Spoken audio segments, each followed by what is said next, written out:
Welcome, everybody. Joe Tarnowski with ECRM here, and I have with me today Alina Morse, who is the 15-year-old CEO of Zolly Candy. And the cool thing is, she's been coming to ECRM ever since she founded the company back in 2014. So she's pretty much grown up coming to our sessions. And it's been great, really cool for me because I've seen her grow up and every single year coming to our candy sessions. So before we get into the interview, though, I'd like to show you this quick video clip that kind of gives you an overview of all the things that she's done, all the media that she's been on. I've seen her in Entrepreneur Magazine, on the Steve Harvey Show, on a bunch of other television shows. So check it out. I wasn't taken seriously until I kind of had to make myself be taken seriously. We are the fastest growing sugar-free candy. We've been selling for about 4.5 years. We're in about 25,000 retailers in the US. And we've also started selling internationally in China, Korea, France, the Philippines. Last year, we did about 10 million at retail. I mean, that's $10 million. Like, that's a lot. And I've kind of grown along with it. Great professionals, they have the ability to kind of switch it on. And she switches it on. My name's Alina. I'm 14 years old. I'm the CEO of Zolly Candy. Before we get started, what are you guys really looking for? It's all about numbers. Show me the data. Our 3-year growth rate is just under 700%. Best part of pitching is definitely kind of the surprised look on people's faces when I start talking, and they'll be like, oh, okay, she knows what she's talking about. She's one with the biggest retail players in America, so don't underestimate what a young woman can do. So, Alina, thank you so much again for joining us. And I guess to start off, can you give us a little background? Tell us the origin story of Zolly Candy. Yeah, so Zolly Candy is an all-natural, sugar-free candy that actually cleans your teeth. So it's not only not bad for you, but it's actually good for you, and it can prevent cavities and tooth decay. And what's also really special about Zolly Candy is that I created it when I was 7 years old.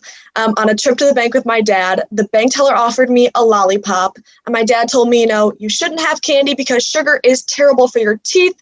So I asked him, well, why can't we make a healthy lollipop that's good for my teeth so I could have candy and it wouldn't be bad for me? Then after about 2 years of research and plant trials and lots of taste testing, Zolly Pops were born. And like you said, I have been going to ECRMs since I was around 10 years old. So I'm very familiar with the scene. And it's been really cool to go back, year after year. And everyone says to me, Alina, you look a little bit older. And it's funny because, I get to, see everyone every year, see the same buyers, see the same team members. But it's just, growing up with ECRM. And so it's really awesome. And even though this year was virtual, I'm still a year older. So well, what's interesting is those, especially, from 10 to 15, people change a lot, physically, Definitely. So you look completely different.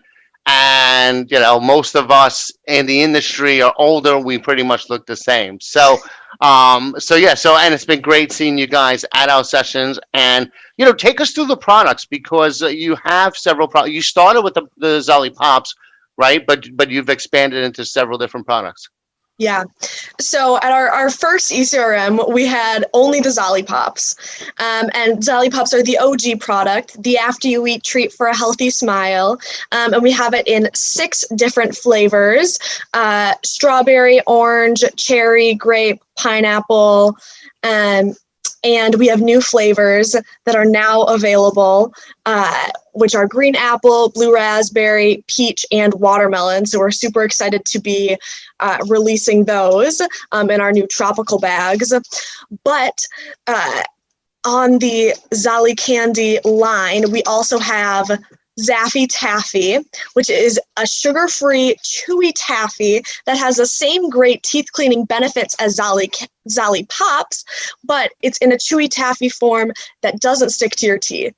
So when you think of taffy, you think, oh, it's going to get in my teeth. I'm not going to be able to get it out. It's going to be a mess. But Zaffy Taffy actually cleans your teeth and does not get stuck. And from the Zaffy Taffy, we also created Zolly Drops, which are just small hard candies, and are the normal Zolly Pops formula, but without the stick for the fancy adults that don't want to have a stick hanging out of their mouth, but still want to enjoy the same great benefits. And recently we released our Zolly Caramels, which are now in CVS. So we're super excited to have released those. They're dark chocolate wrapped in covering a caramel center, and they're sugar-free, guilt-free, but they clean your teeth. I mean, chocolate that cleans your teeth is really, really awesome. So we were super excited to release those. And brand new, we've been working on our Zolly peanut butter cups in dark and milk chocolate. So that's something that is on the horizon to be released, and we're super excited. Wow, I'm looking forward to checking those out. I wish I had those when I was younger. It would have saved me a lot of pain at the dentist. Well, yeah, but now you can enjoy it, and that's all that matters.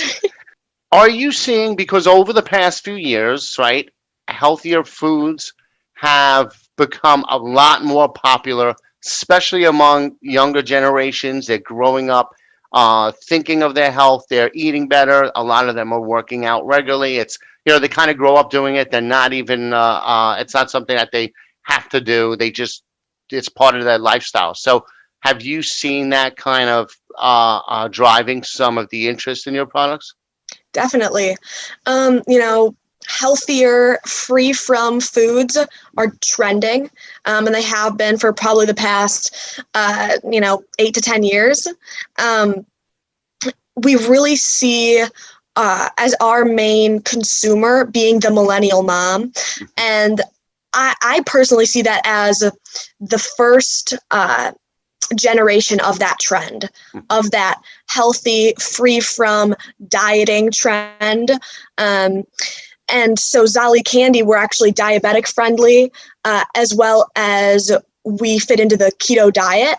And that's obviously a very prominent diet, very prominent lifestyle in that age group. And, I think since that generation, it's definitely been, next the juice cleanse, next the, sugar-free, allergen-free, everything like that. And Zolly Candy fits right in with that mindset. And so I definitely see that it's an emerging food trend.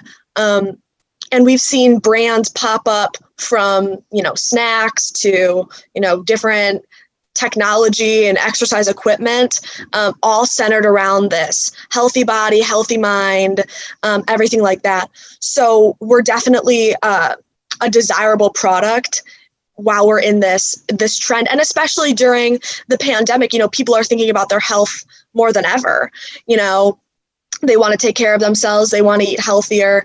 And Zolly Candy is that treat that you can still feel like you're treating yourself, but there's no guilt after the fact. So we definitely have seen a lot of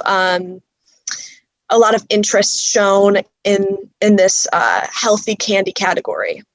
And you guys have seen tremendous growth over the years. Can you talk a little bit about your distribution? What types of stores and how many stores you guys are in?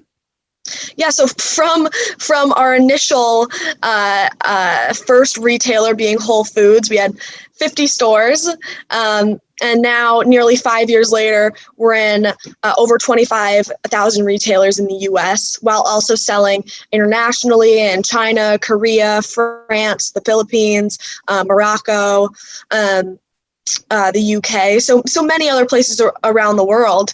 But just in the US, we've seen tremendous growth in our number of retailers, mostly being big box or, those large chains, but also, mom and pop and specialty retailers as well, which we've met a lot through ECRM.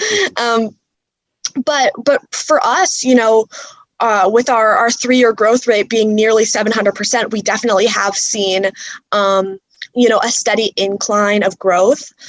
And a lot of that has been due to that healthy emerging food trend. And also, creating that loyal customer base. And then that has just grown with our national and international retail growth. So I'd love to talk a little bit about you as an entrepreneur and kind of your journey over the years through our sessions, because you must have done hundreds, if not over 1,000 individual meetings, and you just can't help but learn from each meeting. And, so I'm kind of curious. This is the only situation that I'm interviewing someone like this who literally grew up coming to our sessions. So, how do you think these meetings have contributed to your growth as an entrepreneur? Well, I think, doing the ECRM sessions has definitely contributed to a lot of my entrepreneurial skills. For a couple of reasons.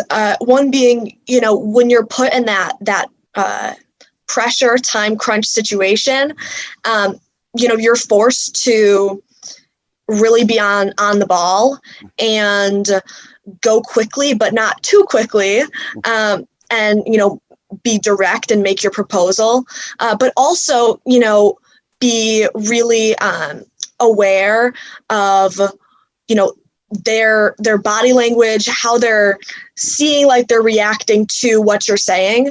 And then, after seeing how they're reacting, finding ways to propose something that would be good for them.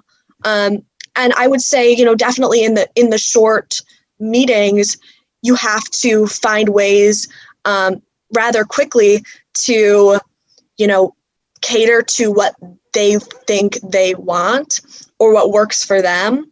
And it's definitely something that you need to hone and figure out really how to ask the right questions and then give them the answers that they're looking for that still work for you, so that you can seal the deal.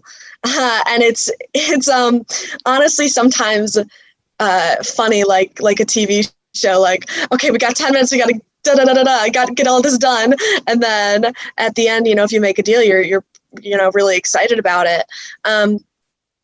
But also I would say, doing these meetings and learning how to network, not only in the meetings, but outside, in the venue, at the meals and everything like that. Looking for the right kind of badges, find the people you want to talk to, and try to build those relationships when there is time to really talk and figure out how you can compromise and find something to mutually benefit both parties. So it definitely develops a lot of skills. And especially from a young age, you have to learn how to adapt pretty quickly, or else you'll be sitting there and it'll just pass you by and they're gone. Yep. I mean, those, like you said, those are very valuable skills for anybody to learn. And you're just getting like a crash course in them, each time you come. And I like the fact that you also pay attention to the nonverbal as well as what they're saying. And you mentioned something that I wanted to go a little deeper on. You mentioned providing the retailers what they think they want. And especially when you first came out with these products, there didn't exist a candy that actually was good for your teeth. So they would not know that they wanted it. Exactly. So what was that like? Yeah, convincing them. Well, people are scared of sugar-free because it's never been a very large category. It's a need to have for most people, people that are diabetic, people that, hypoglycemic, any other, sort of issues that they need to have sugar-free. There hasn't been, I don't mean to bash anyone, but there hasn't been a fun, sugar-free, family-friendly, good for your body candy. I personally think of sugar-free as quite boring because it's not a big category. It's not a big player. It's not making up a majority of candy sales. But with Zolly Candy, we have to prove to these retailers that, we can be that driver in sugar-free and we can really grow the category. And actually, in IRI and other data, it shows that, Zolly Candy is the main driver in the sugar-free candy categories of the retailers that we're in. And that being said, we're not even in Walmart's sugar-free candy set, which makes up 30% of sugar-free candy sales, and we're still the number one sugar-free brand in IRI. So it really does, the data doesn't lie. It does show that we are the drivers, and having those facts to show retailers is really key in kind of pushing them over the edge. Like, obviously anyone is going to look at this and think, wow, this is something that seems like, I would want to eat, something I would want to give to my kids, something I would want to give to my grandkids, my niece, my nephew, whoever, because I don't want them to, have cavities, struggle with tooth decay. I want them to, be healthy, take care of themselves. But I don't want to always say no to something that, that they want, a treat. But then, convincing them that it could do well in their stores in comparison to what they've already seen previously in sugar-free. It's a little bit of a battle at first, but after you get them on board with the idea that we are the drivers and we can do the same thing in your category that we've done in Kroger and Ralph's and CVS and Walgreens, that we can do the same for your stores. Gotcha. So you're already fighting an uphill battle, and that sugar-free is like the second or distant cousin. It's not in the category. It's not the star. So, but you're kind of like, I don't know. It's so different than regular sugar-free. So, what is your approach to the meetings? So, for you, how do you prepare for them, and how do you kind of open up when you in a meeting? So one of my recent tactics for opening these meetings is asking questions. And so, one of the first things I say is, did you know that 1 in 3 Americans are diabetic or pre-diabetic, and that 1 in 10 Americans have a food allergy? And I think this is a little bit of like I didn't realize this. It gets people thinking. Yep. And for all the people that are retailers that may be watching this, yes, I will use these tactics on you as well. So if this sounds familiar, it's because I've done this before. I like to get them thinking about, this affects a lot of people that they may not even realize deal with a food allergy or deal with not being able to have anything that they have in their candy set currently. And so then we get into, our products, talk a little bit about products, talk a little bit about press and media that we've done. And then, we have them look at the different configurations, have them look at the products and say, well, what do you think would work best for your store? We don't beat around the bush. We just say, directly, do you have a sugar-free candy set? Do you have a good for you set in health and beauty? Do you have a toothbrush aisle? And so we look for places where they think we could thrive the most, and then look for different configurations, whether they're looking to put in a standing display, an end cap wing, whether they're just looking for trays or pegs, bags, or front end.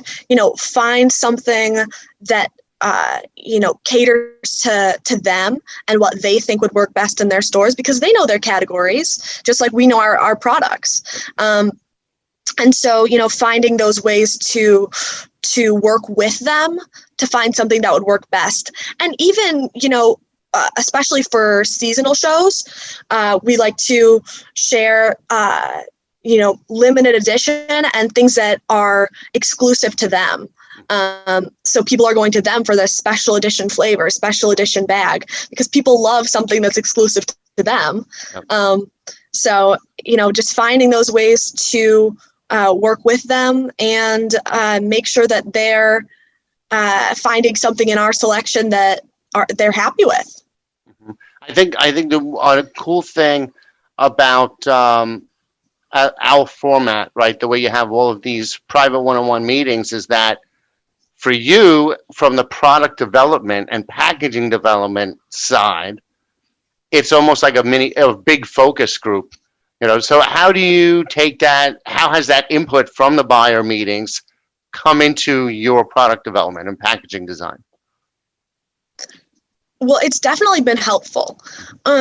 We get a lot of, especially initially, we got a lot of, okay, well, these dimensions don't work. This wouldn't fit well in our set. This display is too big. We don't like the trays, blah, blah, blah, whatever you want to say. But we, take that to heart and find ways to create something that would work. So, for example, some retailers have us in the oral healthcare aisle next to the toothbrushes. And we wanted to find a way to sell within that set because, candy packaging and toothbrush packaging they look very different. But we made a narrow bag that is the footprint of a toothbrush, but with Zolly Pops in it.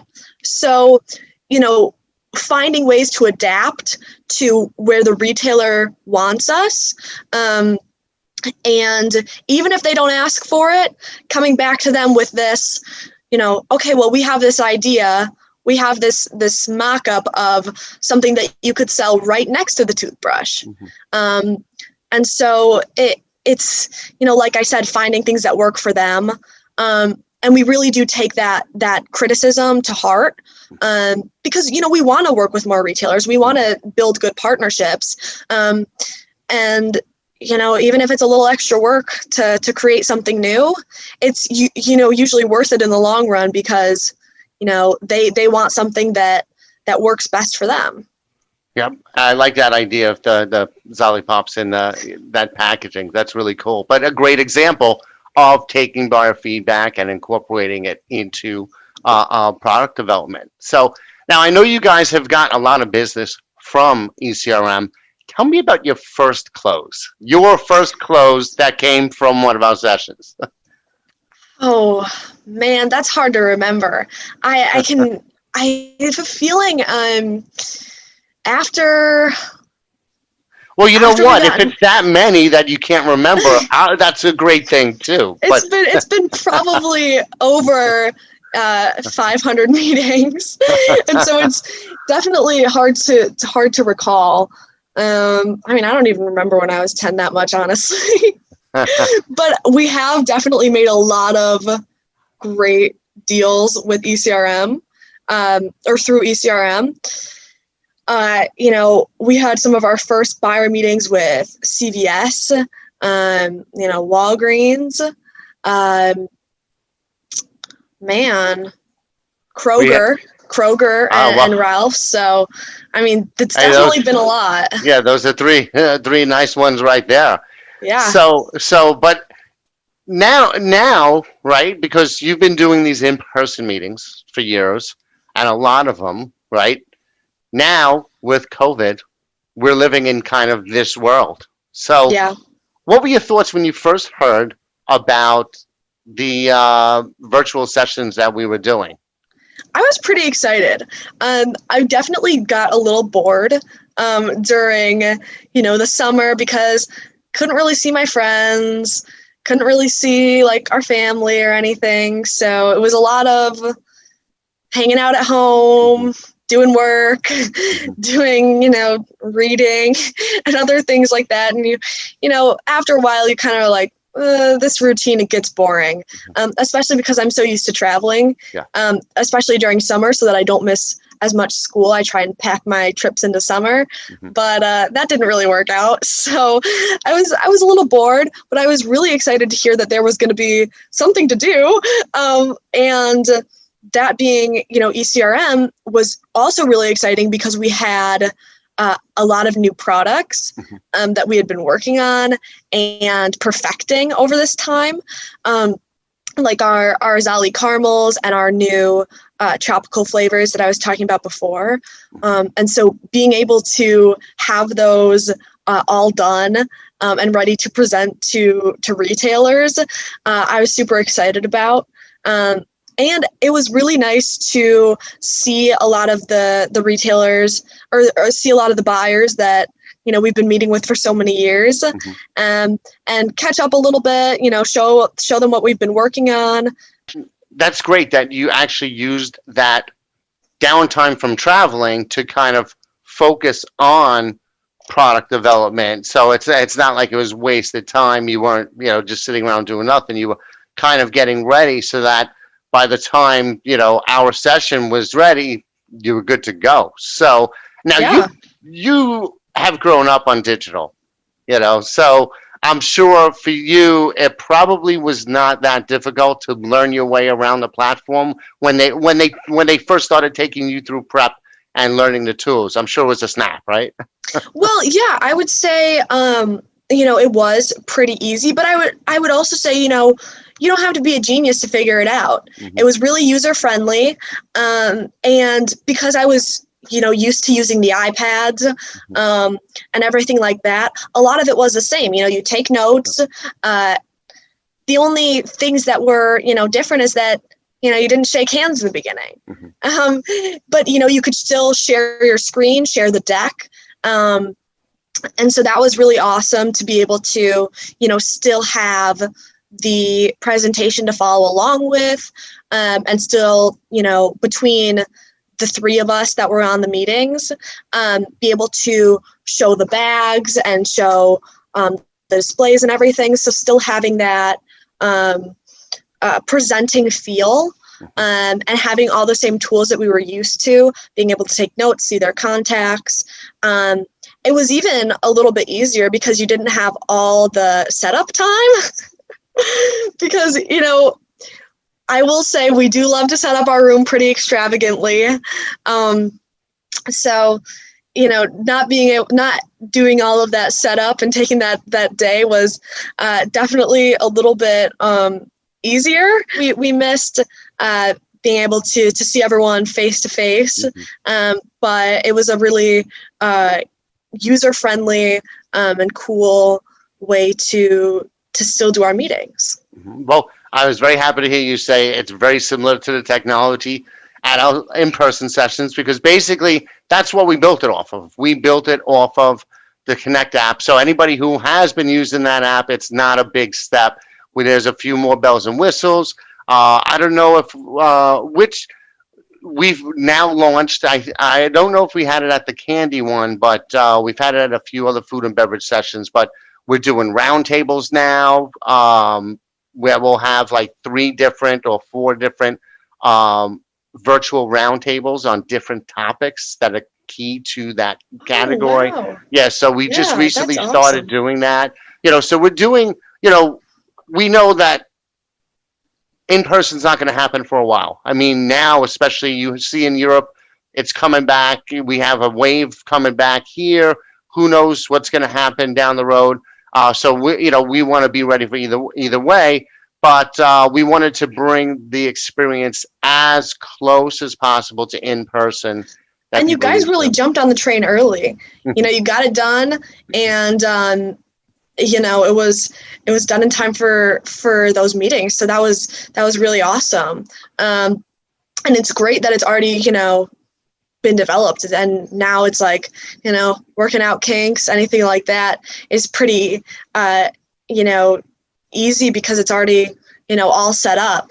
And I definitely agree with you. I feel like it's going to be a while until there's a in-person session, but with this technology, I think it's going to be, a great way to continue to do these virtual meetings. It's pretty crazy to me that, the last, I think it was it seasonal? Yeah, the one in Vegas, like right before, like a couple weeks before everything shut down. It's crazy to me to think that, like, I don't know, it was like not even remotely possible that all of this would happen. We were all like, oh yeah, like let's just get on a plane and go to Vegas. And then like a couple weeks later, we were like, okay. Yep, it came out of nowhere. I mean, I was at that session, and I was in Europe twice. 3 times, between January and March. And then all of a sudden, I think my flight home from Europe was the first week of March. And then after that, everything is shut down. It just happened so suddenly. Yeah. And then when it happened, it was everything. That's definitely how it happened. Because right after the show in Vegas, I came back home. 2 days later, we flew out to Anaheim for Expo West. Mm-hmm. And on the plane ride, it canceled. They canceled it. Oh, you were on your way there and it canceled. Okay. Yeah. And then we still got to do some fun vacationing. Mm-hmm. But I got back on Wednesday, and then school closed on Friday. Mm-hmm. And then I was like, oh my goodness, how did I go? Like, was this, like, there was no news, there was no nothing. That was it. And so that's why we reacted quickly, because we wanted to make sure that buyers and suppliers can still connect, because, I mean, business is still happening in our industries. So, and the one thing that we've seen, because we're going to continue, even when the pandemic's over, we're going to continue a mix of virtual and in person. And, but the buyers love it. I mean, they love the convenience. When you think about it, if a buyer, and you've probably noticed this too, and I wanted to ask you about that. So, normally, if you come to our session, you have the travel time at the front and back, and then during the day, you're on from 6 in the morning until 10 o'clock at night. So when you get home, you have to dig out of a week's worth of emails that you missed before you could even get going and follow-ups. And now you have your day free in the morning, and then there's no networking functions or anything at night. So what we've been seeing is that the buyers are following up much more quickly with suppliers. Have you noticed that? Yeah, I definitely have. It's easier. You can skip lunch, especially when, you wake up, eat a big breakfast, do your meetings. Then at lunch, you work on follow-ups, you work on, your normal emails. Mm-hmm. And so it's easier to keep up. So now, stepping away from the business, you, as a kid, you have a lot of stuff going on. You're going to school, you have your friends, and, and you're running a business. So how do you balance that all? How do you kind of make it all work? It's definitely, a balancing act. Sometimes I feel like a ringmaster in a circus, but it's very rewarding to be able to do it all. Right now, it's been easier than ever because I don't have travel, and I don't have not only travel, but I don't have driving to school, driving to dance, driving to work, any of that. And when I say driving, I mean my parents driving me everywhere. It's been pretty easy because everything that I do for school, everything that I do for dance, has all been, on Zoom, and has all been, on my laptop, on my phone, everything like that. The only thing I go to school, or the only thing I leave my house for, is I go to pom practice on our school's football field. But even that is, only 2 hours, and then you go home. And so, although it's been a lot easier, you kind of miss the everyday, rushing, I would say, trying to get from place to place. And you get into kind of a funk after a while of doing all the virtual stuff because you're like, yeah, I just kind of want to go see my friends. But I feel like no longer that you wait and you just say, you know what, if I wait, it'll make everything better. And then eventually we'll be able to go do anything. And so if you wait until it gets back to normal, then I think it'll be, more rewarding. Just from a national perspective, if everyone, just restrains themselves for a little bit, and then everything can slow down and go back to normal. But balancing has definitely been easier now than ever before. But work doesn't stop, especially during a pandemic. You're working even harder to stay afloat, and to find ways to thrive because you're not getting that foot traffic in stores. So, well, do you have a routine like for your day, like to kind of keep everything organized between personal and work? Well, I definitely try to make things pretty in line, standard. But I basically do school from 8 to 2, and then do work from like 2 to 4:30, and then usually I'll have like dance or palms, and then anything else that has to go on. But in between all of that, there's breaks to, talk to my friends, talk to, my family, go outside, hang out with my sister, anything that's, more like, okay, you do this for a little while, then you go back to work, do this for a little while, go back to school, because they do give us some breaks. Yeah, and that's important. You want to keep that balance between personal. It's harder than ever to create boundaries between work and personal now that everybody is pretty much remote. I mean, I've been working from home, all my suitcase for the past 6 years, so kind of used to maintaining those boundaries. But it's, for people that are new to just, working from home all the time, could be a little difficult. And I mean, it's tempting, especially because, like, you're doing your work, and then you're like, oh, my phone looks so nice. I just want to go on my phone. But then you have to remember, like, okay, no, like, you got to stay focused, because that's the only way that you're going to get stuff done. And that's something that I'm still navigating after like a month of school already. So. Yep. And now you've been in the spotlight a lot, right? On TV and on, all these shows and these magazines, and, how do you deal with, now that mini kind of celebrity aspect? How do you deal with that? I mean, you have social media, you get trolls sometimes, and, you're a known person now, in these areas. How has that impacted you, or, how do you handle that?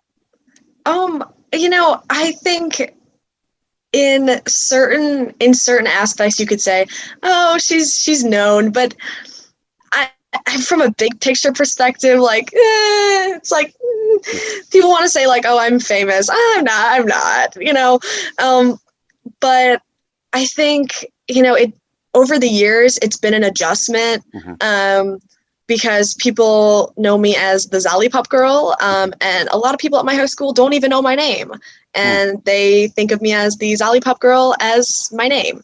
I'm like, that's not my name, but it's okay. It's okay. I'm proud of what I built, so that's good with me. However, it's been definitely hard finding out who's your true friends and who's, using you for fame or followers, because people can be really shallow about that stuff. And so, I know a lot of my friends that are in kind of like the acting industry, or are singers or dancers or anything like that, even other entrepreneurs, and they definitely have struggled with this as well. And so I know it's not an unknown thing to have people, wanting to be friends with you for not very organic reasons, and they just want to use you. But it's all about finding those people that are going to be there for you no matter what, and like you for you. And so I've definitely found those people, and I'm definitely cherishing those friendships. But from kind of a social media perspective, I definitely get a lot of hate, and not even entirely on my page, but when I have these big videos come out, or appearances that get like reposted on YouTube,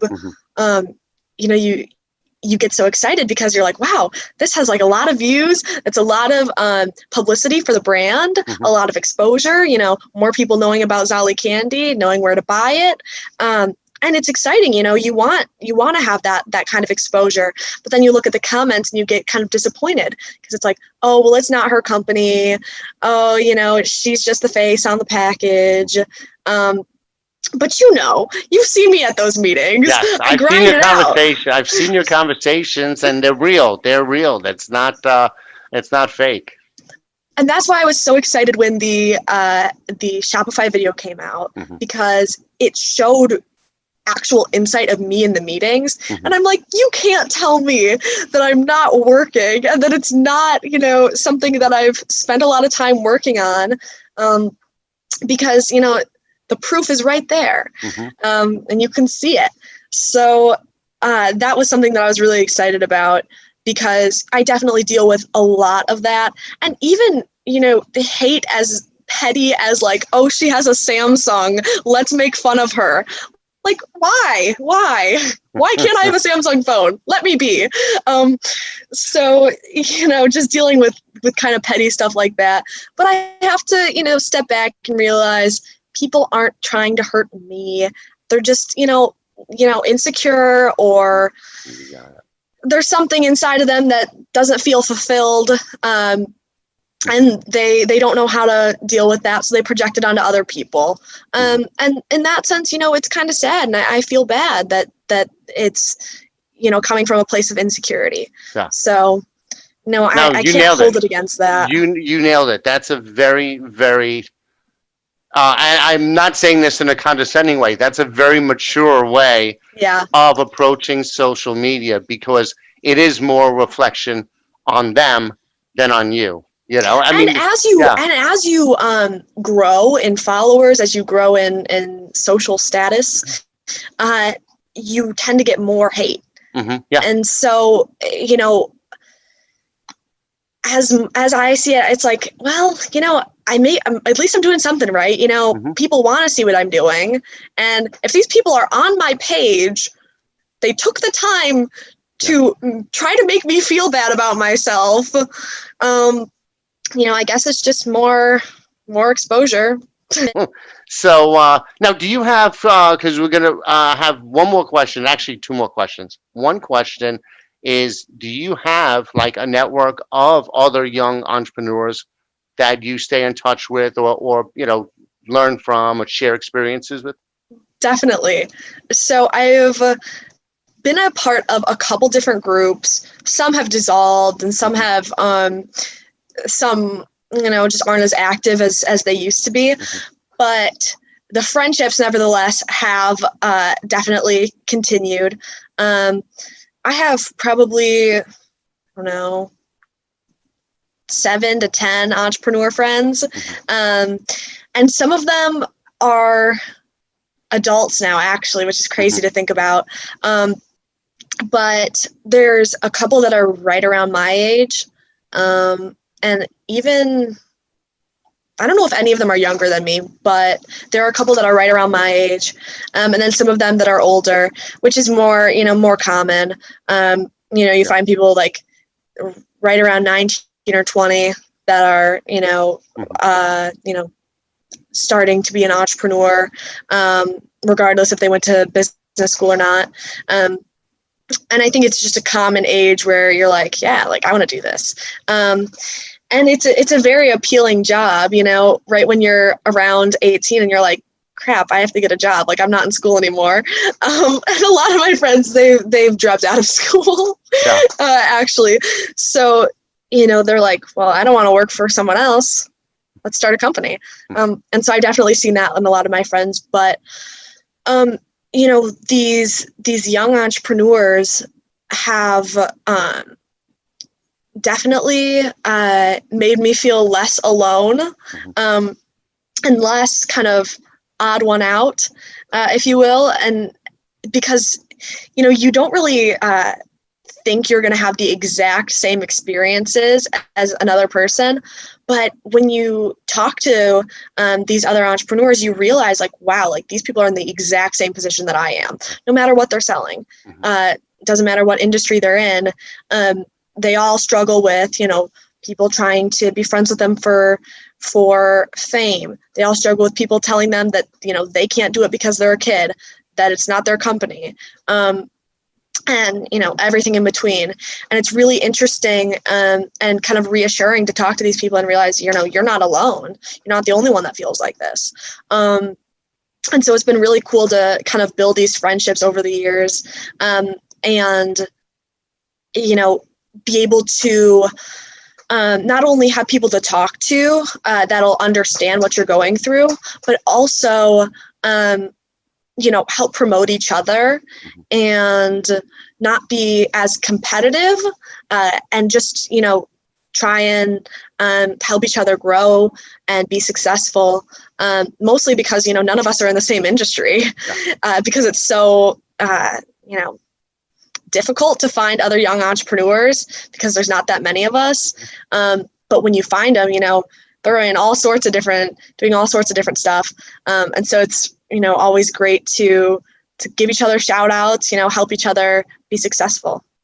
And it's good because it may actually work out well that you're in different industries, because you can learn a little bit from each, no matter how different the industry is. So what's next? What can we look forward to down the road with Zolli Candy? So next for us, we're releasing our new products, our Zolli Peanut Butter Cups and Zolli Tropical flavors, as well as, just continuing to grow nationally and internationally through ECRM as well. And we, an end goal for us is to be the #1 sugar-free candy company in the world. And, it's a big goal, but we feel like, with the amount of growth that we have, the amount of consistent incremental growth, we think we can make it there. And also, growing our Million Smiles initiative, where we give free Zolli Pops to schools across America to teach kids about the importance of oral health care and entrepreneurship, and that they can do anything. And that, kids can be in business, and business can be fun. It doesn't always have to be serious. And, we want to continue to grow that. So we recently committed 4 million smiles, or 4 million lollipops, to give away in 2021.